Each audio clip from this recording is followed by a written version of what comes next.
আসসালামু আলাইকুম প্রিয় দর্শক। অন্য মঞ্চের আলাপচারিতায় আপনাদের সকলকে আমন্ত্রণ জানাচ্ছি। নমস্কার, আমি তরুণ ঘোষ। রাশিয়ার প্রেসিডেন্ট ভ্লাদিমির পুতিন ভারতে আসার পর থেকে ঝড়ের গতিতে একের পর এক কার্যক্রম সারছেন। আজকে সারা দিন তার প্যাক প্রোগ্রাম ছিল। প্রথমে নরেন্দ্র মোদীর সঙ্গে একটা 1-to-1 মিটিং ছিল, রুদ্ধদ্বার বৈঠক। সেখানে আর কেউ ছিলেন না, শুধু দুজনে মিলে প্রায় 22 মিনিট মতো কথা হয়েছে। এরপর একটা জয়েন্ট স্টেটমেন্ট হয়। এখন এই বন্ধ দরজায় পেছনে কি হয়েছে সেটা কখনো কেউ জানতে পারবে না। জানতে পারা যাবে, যেমন বলেছি, যে যখন ফাইলপত্র মুভ করার ব্যাপার হবে, যখন সেক্রেটারিদের বলবেন, ডিরেক্টরদের বলবেন, তখন সেখান থেকে যদি কিছু আঁচ পাওয়া যায়, তাও বেশ কয়েকদিন বাদে হয়তো দু চারটে কথা হয়তো পাওয়া যেতে পারে। সুতরাং ওই বন্ধ ঘরে কি কথা হয়েছিল সে বিষয়ে কেউ জানে না। আর যদি কেউ বলে যে আমি জানি, তাহলে পরে সে ডাহা মিথ্যে কথা বলবে। এরপর জয়েন্ট প্রেস কনফারেন্স যেটা হয়, সেখানে নানান ধরনের প্রশ্নের উত্তর তিনি দিয়েছেন, সমস্তটাই হাসি মুখে। ঘন্টাখানেকের জয়েন্ট স্টেটমেন্ট উনি পাঠ করেছেন। সেখানে ইন্দো প্যাসিফিক বিষয়টিতে উত্থাপন হয়েছে, বিশ্বের রাজনৈতিক সংকট এবং মৌলবাদী শক্তির যে উত্থান এবং অস্থিরতা, সেগুলো নিয়ে কথাবার্তা হয়েছে। এবং মার্কিন যুক্তরাষ্ট্রের চাপ সহ্য করে ভারত রাশিয়ার প্রতি যে সাহায্যের হাত বাড়িয়ে দিয়েছে, তার জন্য তিনি নরেন্দ্র মোদীর দিকে তাকিয়ে বলেন, আমি তার প্রতি কৃতজ্ঞ এবং ভারতবাসীর প্রতি আমি কৃতজ্ঞ। ভারতবাসী চিরকালই রাশিয়ার বন্ধু, এবং যেহেতু ভারতবর্ষ বাংলাদেশকে স্বাধীন করেছিল, তাই বাংলাদেশের সঙ্গে ভারতের একটা আত্মিক সম্পর্ক আছে। এবং যেহেতু সেক্ষেত্রে সোভিয়েত ইউনিয়ন তৎকালীন সাহায্যের জন্য এগিয়ে এসেছিল, তাই আমাদেরও কিছুটা দায়িত্ব এসে বর্তায় যে বাংলাদেশকে স্থিতিশীল করার ব্যাপারে। এটা উনি জয়েন্ট স্টেটমেন্টে বলেছেন। এখন একটা কথা হয়, তাকে প্রশ্ন করা হয় যে এই যে আপনাদের 45 মিনিট গাড়িতে আলোচনা হলো, কি নিয়ে এত আলোচনা করলেন 45 মিনিট? তখন উনি হাসতে হাসতে বলেন যে দেখুন, পুরনো বন্ধু, আপনারাও যখন পুরনো বন্ধুর সঙ্গে বহুদিন বাদে আপনাদের দেখা হয়, তখন আপনারা কি একটা বিষয়ের ওপরে আপনারা কথা বলেন? বিভিন্ন বিষয়, বিভিন্ন প্রসঙ্গ ঘুরে আসে, তার মধ্যে অনেক হালকা বিষয় থাকে, অনেক গম্ভীর বিষয় থাকে। আমরা দুজনে একটা একান্ত মুহূর্ত কাটিয়েছি, যেখানে কেউ ডিস্টার্ব করার মতো কেউ ছিল না। আমরা চাইনি আমাদেরকে কেউ ডিস্টার্ব করুক। তো সেক্ষেত্রে এতটা সময় চলে গিয়েছে, আমরা দুজনেও খেয়াল করিনি বলে উনি পাশ কাটিয়ে বেরিয়ে গিয়েছেন। উনি বলেন যে ভারতের সঙ্গে রাশিয়ার একটা সাংস্কৃতিক বিনিময় আছে। সাংস্কৃতিক বিনিময় কিরাম? যেমন সিনেমার ক্ষেত্রে আমি একটা উদাহরণ দিতে পারি। রাশিয়াতে আমার দেশে একটা হিন্দি সিনেমার গান আছে, মেরা জুতা হ্যায় জাপানি এ দিল হ্যায় হিন্দুস্তানি। গানটা তিনি ভাঙা ভাঙা অক্ষরে সুর ছাড়া একটু গেয়ে শোনান। তিনি বলেন এই গান আমাদেরকে আরো কাছে টেনে এনেছে। এখন যে প্রসঙ্গটা উনি বলেছেন যে ইন্দো প্যাসিফিক নিরাপত্তার জন্য ভারত রাশিয়া বাংলাদেশকে সঙ্গে নিয়ে কাজ করবে, এই কথাটা কিন্তু উনি বলেছেন জয়েন্ট স্টেটমেন্টে। ভারত রাশিয়া বাংলাদেশকে নিয়ে এতে নিরাপত্তার জন্য একসঙ্গে কাজ করবে। উনি চীনের প্রসঙ্গও কিন্তু এখানে তোলেননি। এরপরে যেটা ঠিক আছে, 6:30 থেকে 10-12 মিনিটের একটা সাক্ষাৎ হবে শেখ হাসিনার সঙ্গে। এখন তো অনেক আমি দেরি করে করে, আমি তো আজকে কোর্ট ছিল, আমি বলেছিলাম আজকে কোর্ট ছিল, তো আমার ফিরতে ফিরতে অনেক দেরি হয়ে গেছে। আমি জয়েন্ট স্টেটমেন্টে কিছুটা শুনেছি, কিছুটা শুনিনি, অনেক কিছু আমার মিস হয়ে যেতে পারে, পরে আমি এগুলো বলবো এবং আপনারা সমস্ত কাগজ মারফত জানতেও পেরে যাবেন আমি বলার আগেই যে কি হয়েছে না হয়েছে, যদি উল্টোপাল্টা বক্তব্য না থাকে। তো এই জয়েন্ট স্টেটমেন্টে উনি যেটা বললেন যে ইন্দো প্যাসিফিকে বাংলাদেশকে নিয়ে কাজ করবে নিরাপত্তার দিক দিয়ে, সেখানে বাংলাদেশ প্রসঙ্গ যেটা এসছে, এবার শেখ হাসিনার সঙ্গে যখন দেখা হবে তখন কি এই কথাটা হবে না? এই কথাটা নিশ্চিতভাবে হবে। এবার আমি একটুখানি বলে দিই যে এই শেখ হাসিনা, প্রধানমন্ত্রী শেখ হাসিনা এই মিট করার আগে তিনি কিছু উপহার সামগ্রী দু দেশের সিকিউরিটি পাস নিয়ে রেখে দিয়েছেন। সেই উপহার সামগ্রীর মধ্যে রয়েছে নদী, নৌকা এবং সবুজ ধান ক্ষেতের একটা তৈলচিত্র, আর বঙ্গবন্ধুর লেখা অসমাপ্ত আত্মজীবনী, যেটার ইংলিশ ভার্সন তাকে দেওয়া হচ্ছে। এছাড়া আছে বাংলাদেশের বিখ্যাত নকশি কাঁথা এবং 2টি জামদানি শাড়ি, 2টি বা 1টি এরকম হতে পারে, নাম সংখ্যাটা গন্ডগোল করে ফেলতে পারি। এইগুলো দেওয়া হচ্ছে, মানে এগুলো সবুজ সংকেত পাওয়া গেছে। আর সঙ্গে থাকছে গোপন 5-6 পৃষ্ঠার একটা কালো ফাইলে লেখা তার নিজস্ব কিছু বক্তব্য বাংলাদেশ নিয়ে রাশিয়াকে জানানো, যেটা ভারতবর্ষ সঙ্গে আলোচনা করেই হয়েছে। এর বাইরে এখনো পর্যন্ত আমার কাছে কোনো খবর নেই, কারণ এখনো মিটিংটা হয়নি।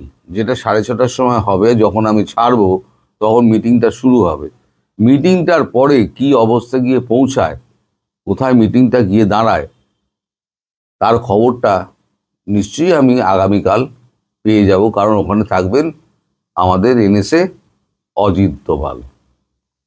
তিনি আসলে সমস্ত কিছুর পথ প্রদর্শক, তিনি সমস্ত কিছু করেন। তারপরে উনি ওখান থেকে বেরিয়ে সোজা প্লেনে উঠবেন, উঠে বেরিয়ে চলে যাবেন। ফলে বাংলাদেশ ইস্যুটা আমার যদ্দূর মনে হয়, ওই যে দুজনের মধ্যে বৈঠকটা একান্তে হয়েছে, সেখানে বাংলাদেশ ইস্যুটা, যেটা আমি বলেছিলাম, এটা থাকছে এবং গভীরভাবে থাকছে। নইলে উনি বলতেন না যে এই মুক্তিযুদ্ধের কথা বলতেন না, এই বঙ্গোপসাগর কি বলে এই সমুদ্রের নিরাপত্তার কথা উনি বলতেন না, ইন্দো প্যাসিফিকের নিরাপত্তার কথা বলতেন না বাংলাদেশকে নিয়ে। নিশ্চয়ই বাংলাদেশের কথা ওই ভেতরে হয়েছে। সে কথাগুলো আস্তে আস্তে আস্তে আস্তে জানা যাবে, এখনই হয়তো দুম করে জানা যাবে না। তবে শেখ হাসিনার সঙ্গে কি কথা হয়েছে না হয়েছে, একদিন হয়তো আমার সময় লাগবে, একদিন বাদে আমি আপনাদেরকে নিশ্চিতভাবে কিছুটা অন্তত জানাবার চেষ্টা করব, যতটা পারবো ততটা জানাবো। মানে আমার পক্ষে যতটুকু জানা সম্ভব আমি জানবো, জেনে তারপর আমি আপনাদের বলবো। তা আমি ভিডিও আর লম্বা করব না, কারণ এই ভিডিও লম্বা করলে ওই ধৈর্যচ্যুতি ঘটে এবং একই খবর বারবার বলে লাভ নেই, লোকের টাইম নষ্ট করা হয়। আপনারা সবাই ভালো থাকবেন। বাংলাদেশ এবং ভারত সম্পর্ক প্লাস ডক্টর ইউনূসের পাকিস্তানি যেসব এজেন্ট আছে তাদের কর্মকাণ্ড, এটা কি ইম্প্যাক্ট তৈরি করছে এবং এর ফলে বাংলাদেশ নামক এই ছোট রাষ্ট্রটিতে কি হতে পারে সামনের দিনগুলোতে, এবং বাংলাদেশের ভবিষ্যৎ কোন সূত্রে গাথা, সে বিষয়টি নিয়ে একটু আলোকপাত করতে চাই। আপনারা যদি দেখেন যে সাম্প্রতিক সময়ে ডক্টর ইউনূস বাংলাদেশে বিডিআর হত্যাকাণ্ড নিয়ে একটি প্রতিবেদন প্রকাশ করেছেন। আপনারা জানেন আর্মি ক্লিয়ারলি বলেছে there is no if no but, অর্থাৎ ইফ বাট ছাড়াই বিডিআর হত্যাকাণ্ডের যে বিচার হয়েছে সেটি সুষ্ঠু বিচার, এবং সেটা নিয়ে নতুন কোনো প্যান্ডোরার বক্স ওপেন করা যাবে না। তো এই কথাটি তিনি বলার পর আমরা ধারণা করেছিলাম বাংলাদেশে বিডিআর হত্যাকাণ্ড নিয়ে নতুন কোনো গল্প উপন্যাস আসবে না, কিন্তু আসলো। এই আসার ফলে কি হলো, আমরা যেটা বুঝতে পারলাম যে বাংলাদেশ সেনাবাহিনী আসলে এখন বাংলাদেশ সেনাবাহিনী চালাচ্ছে না, সেনাবাহিনীর প্রধান চালাচ্ছে না। বাংলাদেশ সেনাবাহিনীর প্রধান হচ্ছে এখন আসিফ মুনির। পাকিস্তানের সেনাবাহিনী, যিনি সাম্প্রতিক ফিল্ড মার্শাল উপাধি পেয়েছেন, তিনি কিন্তু বাংলাদেশের সেনাবাহিনীটা চালাচ্ছেন।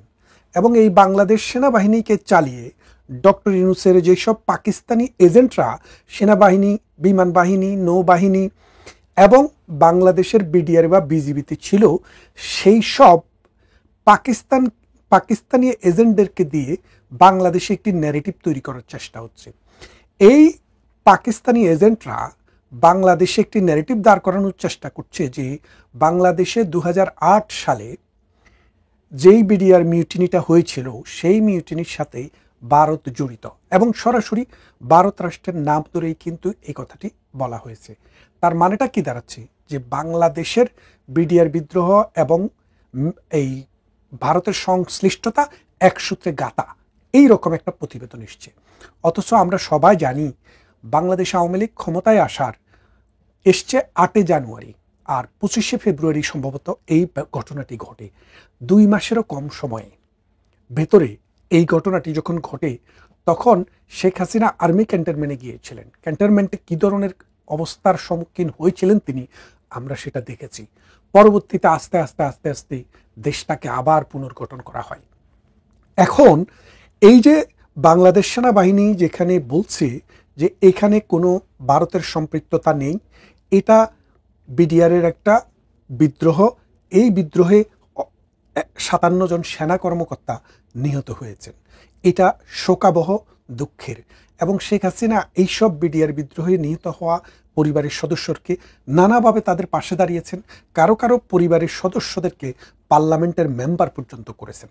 তার মানে তার সদিচ্ছা, রাষ্ট্রনায়কোচিত কাজ কারবার সব কিছু দিয়ে তিনি দেখিয়েছেন যে এটি আসলে একটি ঘটনা, যে ঘটনাটাকে প্রপারলি অ্যাড্রেস করা উচিত। এবং এই সেনাবাহিনী হত্যার জন্য এই বিডিআরের যেই সব জওয়ানরা এখানে উপস্থিত ছিল এবং যারা এই হত্যাকাণ্ডে অংশগ্রহণ করেছে, তাদের অনেকের মৃত্যুদণ্ডের রায় হয়েছে। এখন এই হত্যাকাণ্ডের রায়টি এখন উল্টে যাবে, কারণ যেই তদন্তটি এসছে, এই তদন্তে যেহেতু ভারতের কথা এসছে, তাহলে এই সেনাবাহিনীর হত্যাকারীদেরকে আর শাস্তি দেওয়া যাবে না, এখন তাদেরকে খালাস দিতে হবে। তাহলে আসুন, বাংলাদেশটা আসলে ইনভাইট করে একটা যুদ্ধের আয়োজন করছে। বাংলাদেশ যুদ্ধকে আয়োজন করছে কি কারণে আপনারা দেখেন, পাকিস্তান চাচ্ছে যে বাংলাদেশের শক্তিকে, বাংলাদেশের ভূমিকে ব্যবহার করে ভারতের ভিতরে নানান জায়গায় একটা বিচ্ছিন্নতা তৈরি করা। এর ফলে ভারত একটা প্রেসারে পড়ে পাকিস্তানের সাথে যদি কোনো সমঝোতা করে, কিন্তু বাংলাদেশের প্রতিবেশী ভারতের যে 7টি অঙ্গরাজ্য রয়েছে, এই অঙ্গরাজ্যগুলোতে সেই রকমের কোনো বিদ্রোহ নাই বললেই চলে। এক, দ্বিতীয়ত ভারত সরকারের কন্ট্রোল সেন্ট্রালি এবং লোকালি এমন পর্যায়ে আছে, সেখানে কোনো রকমের বিদ্রোহ সংগঠন করা, ভারত রাষ্ট্রের বিরুদ্ধে কোনো যুদ্ধ ঘোষণা করা বা কোনো আঞ্চলিক স্বাধীনতা ঘোষণা করার কোনো শক্তি ভারতে এই মুহূর্তে নাই। সুতরাং এই জুজুর ভয় দেখিয়ে বাংলাদেশটাকে ব্যবহার করে পাকিস্তান যে স্বার্থটা হাসিল করতে চাচ্ছে, পাকিস্তানের মূল কথাটা হচ্ছে 1971 সালে যদি পাকিস্তান বাংলাদেশকে সহযোগিতা না করত, তাহলে লাঠি দিয়ে পিটে, অস্ত্র নিক্ষেপ করে, অস্ত্র দিয়ে গুলি করে, নারীদেরকে দর্শন করে, ভোগ করে আমাদের এই দেশটাকে তারা কিন্তু পাকিস্তানের অংশ রেখে দিতে পারত। কিন্তু ভারত যখনই আমাদেরকে বর্ডার খুলে দিল, ভারত যখনই আমাদেরকে সহযোগিতা করলো, আর্মিদেরকে ট্রেনিং দিল, খাবার দিল, 1 কোটি মানুষকে আশ্রয় দিল, তখন এই বাংলাদেশের মানুষের পক্ষে সংগঠিত হয়ে পাকিস্তানের বিরুদ্ধে যুদ্ধ করে দেশটা স্বাধীন করা সম্ভব হয়েছে। এখন ধরেন বাংলাদেশে যদি কোনোভাবে পাকিস্তানকে সহযোগিতা করতে যায়, বর্ডারের কোনো একটা অংশে পাকিস্তানি বাহিনী দিয়ে যদি ইন্ডিয়ার সাথে একটা ঝামেলা তৈরি করে, তাহলে বাংলাদেশের যে 4000 বর্গ মাইল বর্গ কিলোমিটার সীমান্ত রয়েছে। এই সীমান্তের যে কোনো দিক দিয়ে কিন্তু ভারতীয় বাহিনী ঢুকে বাংলাদেশের যেই কোনো অঞ্চল এক দিনের ভিতরে দখল করে নিয়ে যেতে পারে। তাহলে বাংলাদেশটাকে কোথায় ঠেলে দিচ্ছেন আপনি? দেখেন, এই পাকিস্তান ইউনূসের সাথে ষড়যন্ত্র করে ডক্টর ইউনূসের যে একটা এজেন্ডা, এটা মেটিকুলাস যে ডিজাইন, এই ডিজাইনের অংশ হিসেবে তিনি কিন্তু চায়নায় গিয়ে বলেছিল যে ভারতের 7টি অঙ্গরাজ্য ল্যান্ডলক। এখন বাংলাদেশের ঢাকাকে যদি আমরা ল্যান্ডলক বলি তা আপনারা কি বলবেন? না, বাংলাদেশের ঢাকা তো ল্যান্ডলক না, কারণ ঢাকার তো একটি বন্দর রয়েছে, সেটি হচ্ছে চট্টগ্রাম বন্দর, কারণ ঢাকা হচ্ছে রাজধানী, এটা একটা রাষ্ট্রের অংশ। এখন পাকিস্তানেরও কোনো কোনো অংশকে যদি আপনি ল্যান্ডলক বলেন তাহলে কি হবে? এটা হবে ধৃষ্টতা এবং কূটনীতিক শিষ্টাচার বহির্ভূত আচরণ। এখন বাংলাদেশের ভবিষ্যতে কি হবে সেই জিনিসটা যদি আপনি একটু খেয়াল করেন, ভারতের সাম্প্রতিক সময়ে ভ্রমণ করছে, এখনও ভারতেই আছেন রাশিয়ার প্রেসিডেন্ট ভ্লাদিমির পুতিন। তিনি তার প্রতিবেশী রাষ্ট্রটিকে দখল করে নিয়েছেন, ইউক্রেন। ইউক্রেনকে তিনি 15 সালে ইউক্রেনের একটা অংশ তারা নিয়ে নিয়েছিল, ক্রিমিয়া। নিয়ে নেওয়ার পর কিছুই করতে পারেনি। পরবর্তীতে এবার আবার ইউক্রেনকে দখল করার চেষ্টা, এবং রাশিয়ার প্রচুর ক্ষয়ক্ষতি হয়েছে, কারণ আমেরিকা এবং পুরো ইউরোপ রাশিয়ার বিরুদ্ধে যুদ্ধ করছে, কিন্তু শেষ পর্যন্ত যুদ্ধে রাশিয়াকে পরাজিত করা যায় নাই। যার ফলে আমেরিকার প্রেসিডেন্ট ডোনাল্ড ট্রাম্প আসার পর রাশিয়ার সাথে আলাপ আলোচনা হয়। সেই আলাপ আলোচনার এখনকার যে স্টেজ, সেই স্টেজে দম্বাস নামে যে অঞ্চলটি, বিশাল একটি অঞ্চল, বাংলাদেশ যত বড় তার চেয়ে বড় অঞ্চল, এখন ছেড়ে দিতে হচ্ছে রাশিয়াকে, দিয়ে একটি নেগোসিয়েশন করে পিসফুল সেটেলমেন্টের পথের দিকে যাওয়ার একটি সম্ভাবনা দেখা দিয়েছে। তার মানে বড় শক্তি যখন আক্রমণ করে তখন তারা যাওয়ার সময় যে থাবাটা দেয় বাংলাদেশের এই ছোট্ট অঞ্চলে, এই থাবাটা যদি ভারত দেয়, তাহলে ডক্টর ইউনূস তার যে পাকিস্তানি দালাল, এই পাকিস্তানির সিআইএর যেসব দোসররা আছে, বাংলাদেশের চাকরি করেছে কিন্তু সার্ভ করেছে পাকিস্তানকে, তারা কিন্তু এটা রক্ষা করতে পারবে না। তাই এখন ভারত দেখলো যে যদি বাংলাদেশ প্রতিদিন ডক্টর ইউনূসের এই ফর্মুলা চলতে থাকে, এই রকমভাবে কথাবার্তা চলতে থাকে এবং অ্যাগ্রেশন দেখাতে থাকে, তাহলে কিন্তু ভারত যেই কোনো সময়ে রাশিয়ার মতো, ক্রিমিয়ার মতো, দনবাসের মতো বাংলাদেশকে আক্রমণ করে বসতে পারে। আক্রমণ তো ভারত করতে চায় না, কারণ ভারত 75 সালে বঙ্গবন্ধুকে যখন খুন করা হয় তখনও কিন্তু ভারত বাংলাদেশ দখল করতে আসেনি। গত 54 বছরে ভারত কখনো কোনো ইনিশিয়েটিভ নেয়নি যে বাংলাদেশের 1 ইঞ্চি জায়গাও নিতে, বরং বাংলাদেশের যে ছিটমহল বিনিময় হয় 1500 হেক্টর জমি ভারত বাংলাদেশকে বেশি দিয়ে সীমারেখাটাকে ঠিক করে চলে গেছে, সমাধান করছে। এবং ভারতের সাথে বাংলাদেশের সমুদ্র সীমা 25,000 বর্গ কিলোমিটার নিয়ে সমস্যা ছিল। ভারত সেটি আরবিট্রেশনের মাধ্যমে 4,500 নিয়ে বাংলাদেশকে 21,500 কিলোমিটার 20,500 কিলোমিটার ছেড়ে দিয়েছে।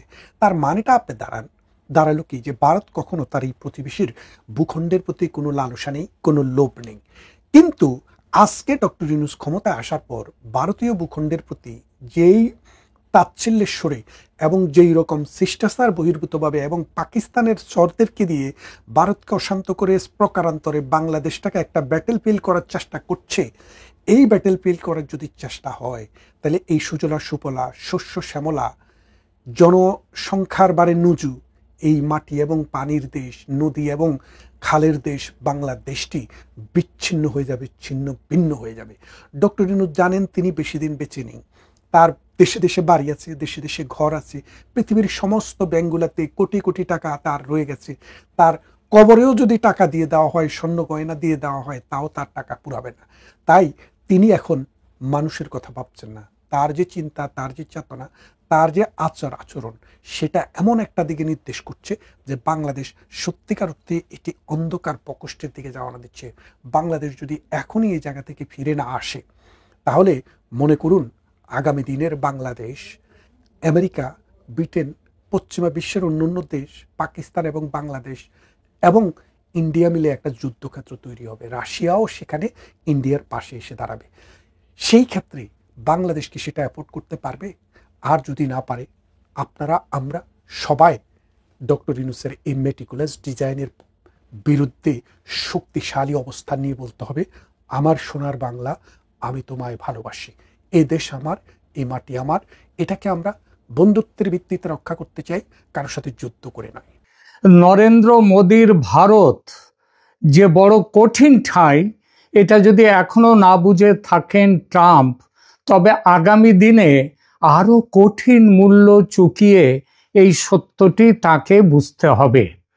বাণিজ্য শুল্ক বা ট্যারিফ নিয়ে গত কয়েক মাস ট্রাম্প লেজে খেলাবার চেষ্টা করছেন ভারতকে, ঝুলিয়ে রেখেছেন দ্বিপাক্ষিক বাণিজ্য চুক্তি স্বাক্ষরের বিষয়টি এবং ঝুলিয়ে রেখে বুলিং চালিয়ে যাচ্ছেন, ভারতের ওপর প্রেশার ক্রিয়েট করছেন। বিশ্বের বেশিরভাগ দেশ তারা ট্রাম্পের এই চাপের কাছে নতি স্বীকার করেছে, ফলে ট্রাম্পের এই বুলিং পলিটিক্স সেটা ফল দিয়েছে। যাকে বলে সারেন্ডার করা, তাই করেছে অন্য দেশগুলো, বেশিরভাগ দেশই। কিন্তু ভারত বুঝিয়ে দিল যে ভারত কারো কেনা গোলাম নয়। সে যেমন আমেরিকার সঙ্গে আছে তেমনই আছে রাশিয়ার সঙ্গে। আর এক্ষেত্রে যেটা নিজের দেশের স্বার্থে বেশি কাজ দেবে সেটাই করবে ভারত।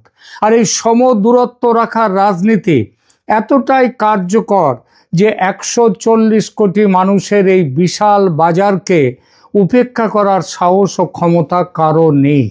এই দেখুন না, কয়েকদিন আগে আমেরিকা ভারত প্রতিরক্ষা চুক্তি হলো, আর সেটা দেখে ভ্লাদিমির পুতিন ভারতে ছুটে এলেন রুশ ভারত প্রতিরক্ষা ও বাণিজ্য সমেত এক গাদা চুক্তি করতে। আর এটা দেখে ট্রাম্প সাহেবের রক্তচাপ বেড়ে গেছে। এখনকার আলোচনা আমেরিকার এই রক্তচাপ বেড়ে যাওয়ার কারণ ও রুশ ভারত সম্পর্ক আরো ঘনিষ্ঠ হওয়াটা বিশ্বের ভূ রাজনীতি, বিশেষ করে এই উপমহাদেশের ভূ রাজনীতিতে কি প্রভাব ফেলতে চলেছে সেই বিষয়টি নিয়ে। রুশ প্রেসিডেন্ট ভ্লাদিমির পুতিনের ভারত সফরে, তিনি ডিসেম্বর 4 এবং 5 তিনি ভারত সফরে এসছেন। এমন কয়েকটি বিষয় রয়েছে যা আমেরিকার জন্য গুরুত্বপূর্ণ উদ্বেগের কারণ হয়েছে। এদের মধ্যে সবচেয়ে উল্লেখযোগ্য প্রতিরক্ষা ও প্রযুক্তি বিষয়ক সহযোগিতা। মনে রাখতে হবে, পুতিনকে অভ্যর্থনা জানাবার জন্য গতকাল নয়াদিল্লির বিমানবন্দরে হাজির হয়েছিলেন স্বয়ং নরেন্দ্র মোদী। এটা একটা বড় বার্তা দেয়। তো রুশ ভারত সম্পর্কের সবচেয়ে যে বড় উদ্বেগ হলো আমেরিকার কাছে, সেটা হলো এই প্রতিরক্ষা ও প্রযুক্তি বিষয়ক সহযোগিতা। অত্যাধুনিক রক্ষণাত্মক ব্যবস্থার ক্রয় করা, এবং শুধু ক্রয় করা নয়, ভারতেও সেই সমস্ত রাশিয়ান সেই সমস্ত রক্ষণাত্মক ব্যবস্থা, অস্ত্র ইত্যাদি সহ উৎপাদন করা, অর্থাৎ ভারত রুশ যৌথভাবে এইটা উৎপাদন করা, এটা হচ্ছে সবথেকে আমেরিকার উদ্বেগের বিষয়। রিপোর্ট অনুসারে মস্কো ভারতকে 5টি অতিরিক্ত S-400 ট্রায়াম্ফ বায়ু প্রতিরক্ষা ব্যবস্থা সরবরাহের প্রস্তাব দিচ্ছে। আরও গুরুত্বপূর্ণভাবে সুখোই 57E 5ম প্রজন্মের যুদ্ধ বিমানের বিষয়টি, এই যুদ্ধ বিমানের সম্পূর্ণ প্রযুক্তি ভারতকে স্থানান্তর করছে, ভারতকে প্রযুক্তি দিচ্ছে রাশিয়া। আর এর মধ্যে আছে অ্যাভিওনিক্স, ইঞ্জিন, সেন্সার এবং গোপনীয় স্টেলথ উপকরণ, মানে যেটা দিয়ে বোঝা যায় এই বিমান চলাচলের ব্যাপারটা, যেটা রাডারে ধরা পড়ে না, সেই সব ব্যাপারও এর মধ্যে থাকছে। এই ধরনের চুক্তি ভারতকে উন্নত সামরিক সক্ষমতা প্রদান করবে এবং একই সাথে রাশিয়ার যুদ্ধ সংক্রান্ত যে রাজস্ব আয়, সেই আয় বিপুলভাবে বাড়িয়ে দেবে।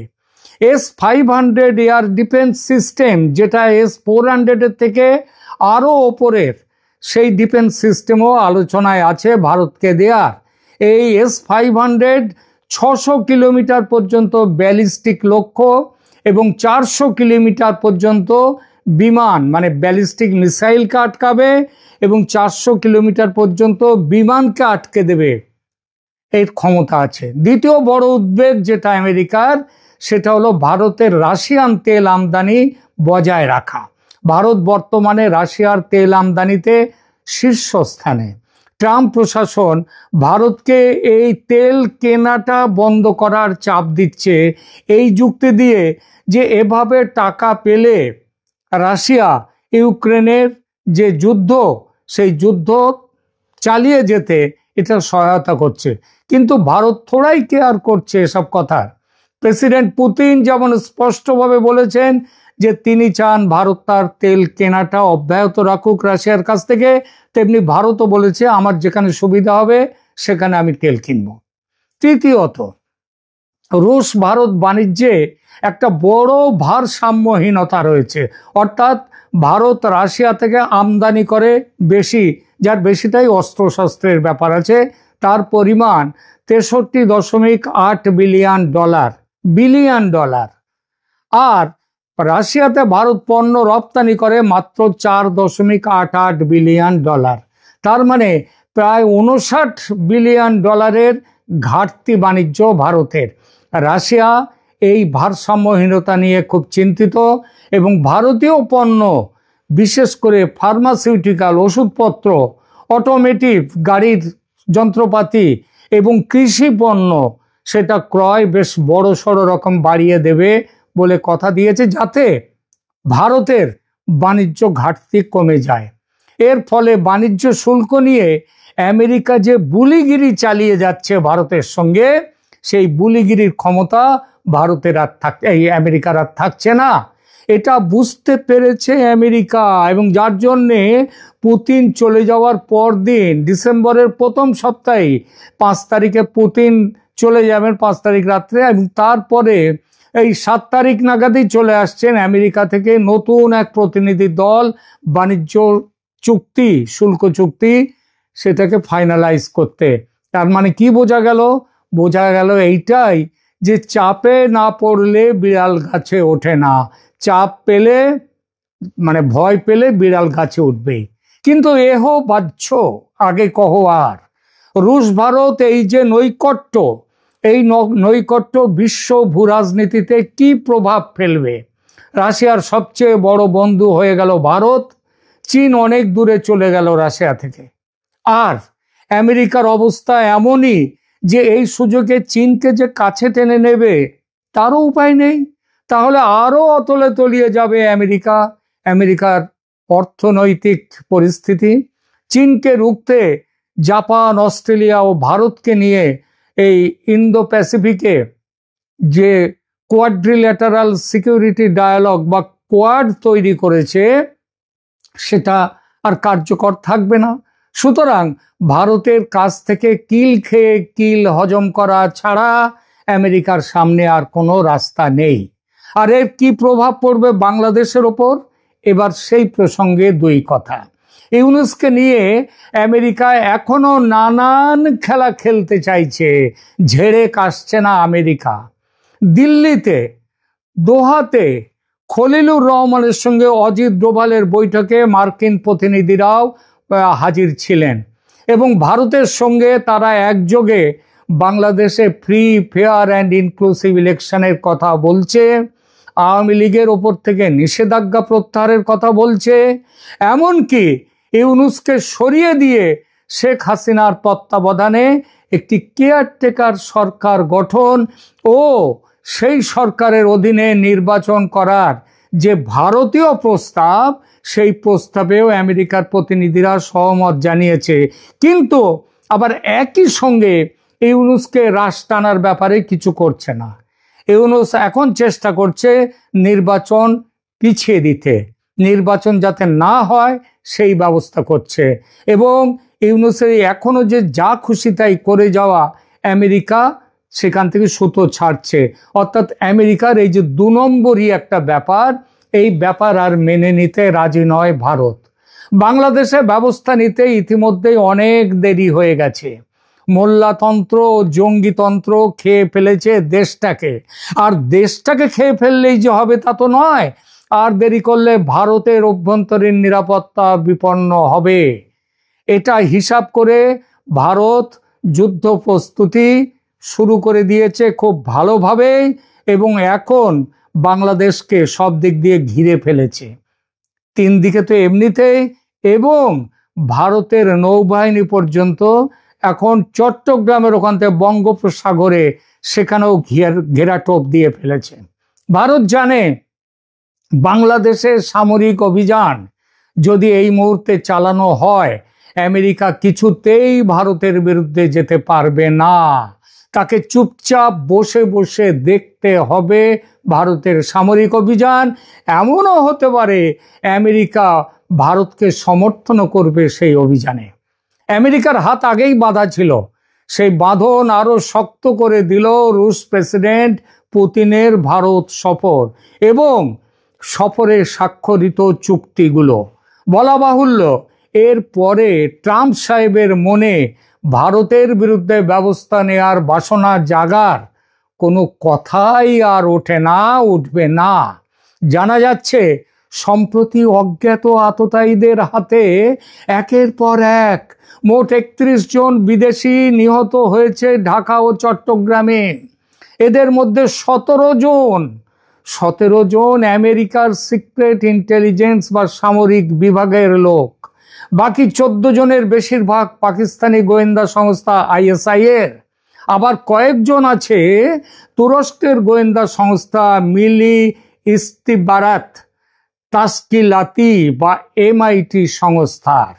এতদিন পাকিস্তানের লাহোর, করাচি, ইসলামাবাদে আকাশ থেকে উড়ে আসতো এই আননোন গানম্যানরা। তারা এসে খতম করে দিত ওই পাকিস্তানি জঙ্গিদের যারা ভারতে নাশকতার কাজে যুক্ত। এখন সেই সেই আননোন গানম্যান আকাশ থেকে উড়ে আসতে শুরু করেছে বাংলাদেশেও।